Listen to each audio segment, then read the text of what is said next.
Suspended nga ang aming klase dahil sa walang hintong ulan. Kaya ang sabi ko sa mga eskwela ko ay magbasa sa bahay at hihingi ako ng pictures or video. Pero kako kapag walang internet connection ay wag nang magpa-load para magka-data. At habang nag-check nga ako ng videos ng aking mga eskwela ay parang sumakit ang ulo ko. Paano ba naman kasi? Kapag nagpapabasa ako sa school ay halos hindi mabasa ang abakada. Pero sa video ang bilis-bilis bumasa sentence pa at parang hindi pa nga tumitingin sa binabasa.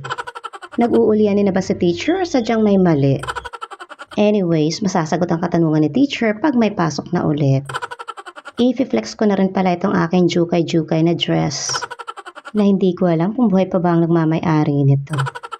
Nagwalis na rin pala si Bunso sa aming hagdanan dahil hindi talaga pwede na walang ginagawang matino maghapon. At naghugas na rin si ate. Umakyat na rin ako sandali sa taas para ayusin itong mga pinagliitan ni Bunso. Bala ko kasi itong ipamigay sa aking eskwela. Pwede pa naman kasi magamit at may uniform pa rito. Sana nga lang mapapakinabangan ito sa aking pagbibigyan. At hindi na lang basta itatapon dahil maayos pa naman ang mga ito.